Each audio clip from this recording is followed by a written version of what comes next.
আসসালামু আলাইকুম। আপনারা সবাই কেমন আছেন? আমি আল্লাহর রহমতে অনেক ভালো আছি। তো আজকে রান্না করে দেখাবো নওয়াবি সেমাই। ঘি দিয়ে নিলাম, তারপর কিছু বাদাম কুচি দিয়ে নেড়ে চেড়ে তারপর কিছু কিশমিশ দিয়ে দিব। তো কিশমিশ দেওয়ার পরে এগুলো একটু ভেজে তুলে নিলাম।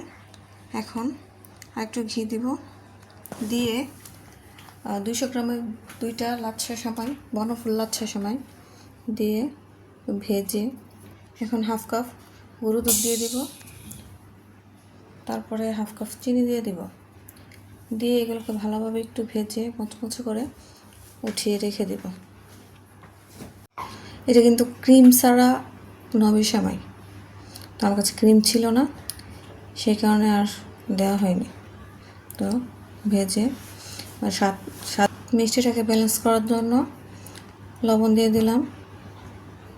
এখন আবার নেড়ে চেড়ে মচমচে হয়ে গেলে তুলে নেব। আমার কাছে পাত্র ছিল না, যার কারণে এটার মধ্যে কিছু সেট করে নিলাম। আগে থেকে দুধ জাল দিয়ে রাখছিলাম, এখন হাফ কাপ গুঁড়া দুধ দিয়ে দিলাম, স্বাদ মতো চিনি দিয়ে ভালোভাবে নেড়ে চেড়ে কাস্টার্ড পাউডার আগেই গুলে রাখছি, এখন দিয়ে দিব।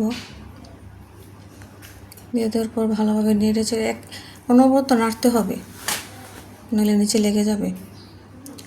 তো এখন সেট করতেছি কিছু কিশমিশ বাদাম যেগুলো ভেজে রাখছিলাম, দিয়ে ব্যাটারটা দিয়ে দিলাম। ব্যাটারটা ভালোভাবে সেট করে উপরে আবার এখন উপরে আরও 1 লেয়ার দিয়ে নেব। দেওয়ার পরে আবার কিছু বাদাম কুচি কিশমিশ ওগুলো দিয়ে সুন্দর করে সেট করে একটু ঠান্ডা হলে ফ্রিজে রেখে দেব। নর্মাল ফ্রিজে রেখে দেব। রাখার ঘন্টা 2 পরে সার্ভ করে খেয়ে নেব। হয়ে গেল আমার নওয়াবি সেমাই। কেমন লাগলো সবাই জানাবেন।